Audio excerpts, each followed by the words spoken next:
અને કેન્દ્રીય ગૃહમંત્રી અમિત શાહે સેલ્બી હોસ્પિટલમાં બોન્ડ બેંકનું લોકાર્પણ કર્યું। અમિત શાહની સાથે મોટી સંખ્યામાં ભાજપના સમર્થકો અને સેલ્બી હોસ્પિટલના પટાંગણમાં પહોંચ્યા હતા।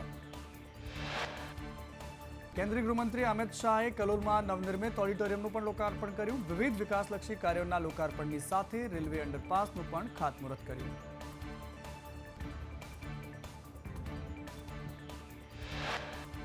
અમિત શાહે અંબોડમાં નવા બેરેજનું ખાતમુહૂર્ત કર્યું। શાહે કહ્યું કે સાબરમતી બેરેજને 1 કિલોમીટર આગળ લઈ જાય તો અંબોડ મંદિર પાસે એક સુંદર સરોવર બની શકે છે।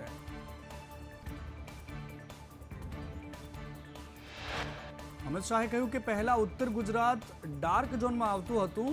પહેલા ઉત્તર ગુજરાતમાં ફ્લોરાઇડવાળું પાણી પીવાતું હતું, પરંતુ હવે ઉત્તર ગુજરાત શુદ્ધ પાણી પી રહ્યું છે।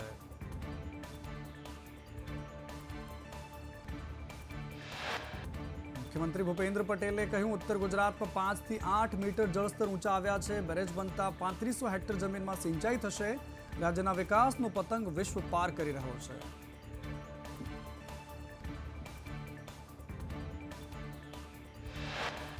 જળ સંપત્તિ મંત્રી કુંવરજી બાવળિયાએ કહ્યું કે સાબરમતી નદી પર કુલ 14 વિયર બનાવવાના છે। 5 વિયર તૈયાર થઈ રહ્યા છે, બાકીના વિયર ઝડપથી બનશે।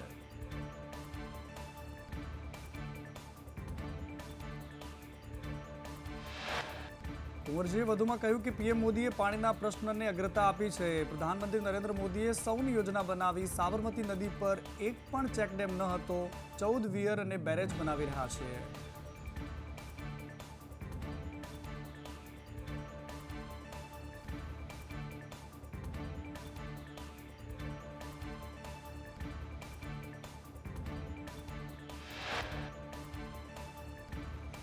ભાજપમાં શહેર જિલ્લા પ્રમુખો માટે સાંસદ દિનેશ મકવાણાએ કહ્યું કે કોઈ જ પેજ ફસાયો નથી। જાહેરાત થશે, જેનું નામ જાહેર થશે તેને કાર્યકર્તાઓ વધાવશે।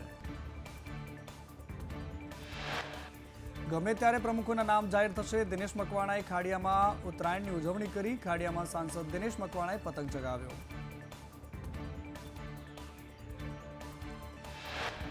કેન્દ્રીય ગૃહ અને સહકારિતા મંત્રી અમિત શાહ આવતીકાલે વડનગર શહેરમાં કરોડો રૂપિયાના વિવિધ વિકાસ કાર્યોનું લોકાર્પણ કરશે। અમિત શાહ આવતીકાલે વડનગર નવનિર્મિત ભારતના પહેલા આર્કિયોલોજીકલ એક્સપિરિયન્સ મ્યુઝિયમનું પણ ઉદ્ઘાટન કરશે।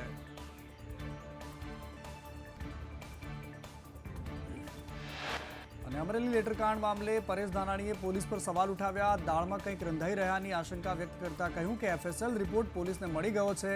સત્ય પર કોણ પડદો પાડવાનો પ્રયાસ કરે છે?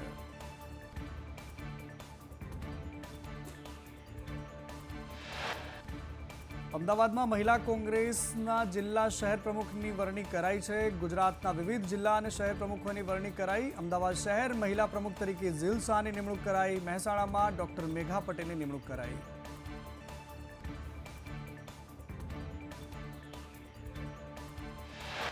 વાવ થરાદમાં કોંગ્રેસે જિલ્લા મહિલા પ્રમુખ તરીકે ગીતાબેન નાઈની નિમણૂક કરી। બનાસકાંઠાના વિભાજન બાદ મહિલા પ્રમુખ નિમાયા।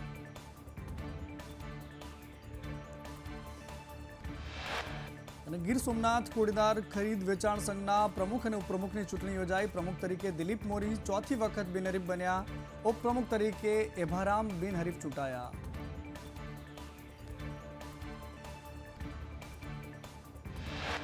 દેવભૂમિ દ્વારકામાં વેરો નહીં ભરનારની મિલકત પર સીલ મારતી નગરપાલિકા તંત્ર। માંડવી ટીંબા વિસ્તારમાં નગરપાલિકાએ કાર્યવાહી કરી।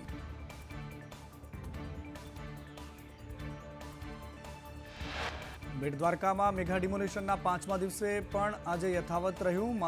બાલાપર ગામ પછીના પાર વિસ્તારમાં તંત્રનું બુલડોઝર ફરી વળ્યું। પાર વિસ્તારમાં ગેરકાયદેસર રહેણાંક મકાનો તોડી પાડવામાં આવ્યા।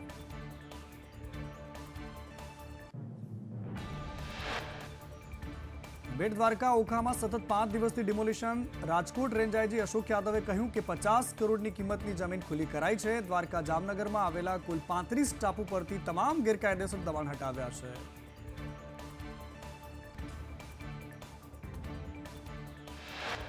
રેન્જ આઈજી યાદવે કહ્યું કે પાકિસ્તાન નજીક હોવાથી ટાપુઓ દેશની સુરક્ષાની દ્રષ્ટિએ મહત્વના છે। 9 દબાણો જામનગર પોલીસે દૂર કર્યા।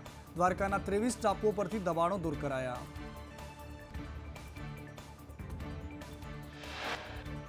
રેન્જાજી યાદવે વધુમાં કહ્યું કે આ વિસ્તાર અનૈતિક પ્રવૃત્તિઓ માટે સંવેદનશીલ છે. પિરોટન ટાપુ પરથી ગેરકાયદેસર ધાર્મિક દબાણો દૂર કરાયા. જેટી અને લેન્ડિંગ પોઈન્ટની સુરક્ષા માટે યોગ્ય પગલાં લઈશું.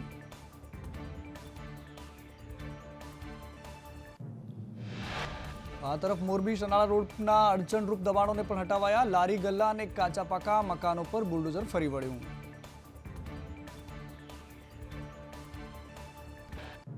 અને આજે વાસી ઉત્તરાયણના દિવસે પણ અમદાવાદીઓ ફૂલ મોજમાં. અમદાવાદમાં રંગબેરંગી પતંગોથી આકાશ રંગાયું. ઉમંગ અને ઉત્સાહ સાથે ઉત્તરાયણની ઉજવણી થઈ રહી છે.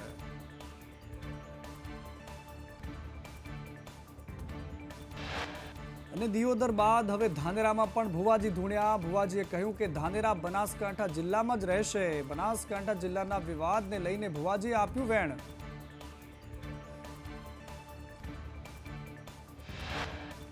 દ્વારકામાં ઉત્તરાયણના દિવસે સગીરાની છેડતી થઈ. ભાણવડ વેરાડા નાકા પાસે સગીરાની છેડતી કરાઈ. નશાની હાલતમાં 2 આરોપીઓએ છેડતી કરી.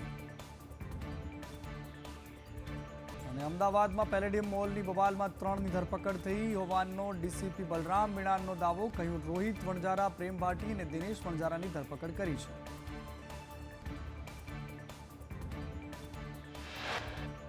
અગાઉ 5 આરોપીઓની પોલીસે કરી હતી ધરપકડ. કુલ 12 આરોપીઓમાંથી 4 હજુ પણ પકડથી દૂર. ડીસીપીએ વધુમાં કહ્યું કે આરોપી જોધપુરથી દિલ્હી ગયા હતા. દિલ્હી પાર કરીને ગોવા ગયા હતા. અંગત અદાવતમાં તલવાર કાઢી હોવાની વાત સામે આવી. અને અમદાવાદમાં લૂંટ વિથ મર્ડરના કેસમાં આરોપી પતિ પત્નીની ધરપકડ થઈ. પોલીસે સીસીટીવી ફૂટેજના આધારે ગુનાનો ભેદ ઉકેલ્યો.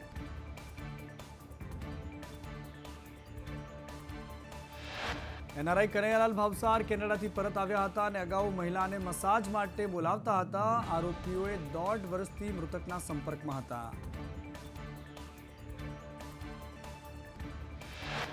રાજકોટના જસદણમાં હુમલો કરનારા આરોપી ઝડપાયો. મફતિયાપરામાં યુવક પર છરી વડે હુમલો કર્યો હતો.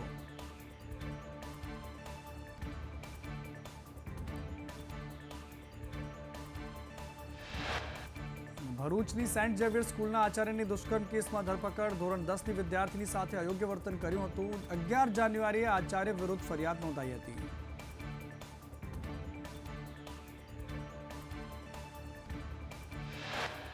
સુરતમાં 3 યુવકો વાહન ચેકિંગ દરમિયાન નશામાં ઝડપાયા. પોલીસને જોઈને યુવકોએ કાર ફૂલ સ્પીડે હંકારી. પોલીસે ફિલ્મી ઢબે પીછો કરીને યુવકોને ઝડપી પાડ્યા.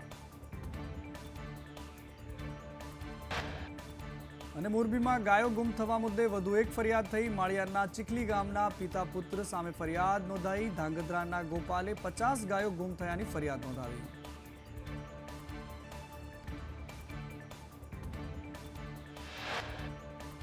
અમરેલીમાં ઇફકો ચેરમેન દિલીપ સાંઘાણીએ માનવ મંદિર આશ્રમમાં ધાબળા વિતરણ કર્યું. સાવરકુંડલામાં મનોરોગી આશ્રમ માનવ મંદિરની બહેનોને ધાબળા વિતરણ કરાયું. અને ખેડાના મહેમદાવાદમાં ટ્રિપલ અકસ્માતમાં 5થી વધારેને ઈજા થઈ. ઈજાગ્રસ્તોને સારવાર માટે હોસ્પિટલ ખસેડાયા. એસટી બસ, ઇકો કાર અને અન્ય કાર વચ્ચે પણ અકસ્માત સર્જાયો.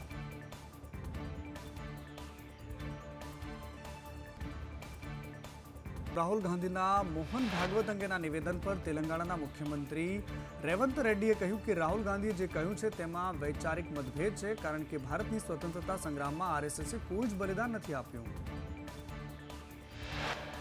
સીએમ રેડ્ડીએ કહ્યું કે સંઘે કોઈ બલિદાન આપ્યું ન હોવાથી ભારતની આઝાદીનો અર્થ શું છે તે ઓળખવા તૈયાર નથી. જો ભાગવતે બંધારણ અને સ્વતંત્રતા વિરુદ્ધ કંઈક કર્યું છે તો તેની સામે કાર્યવાહી થવી જોઈએ.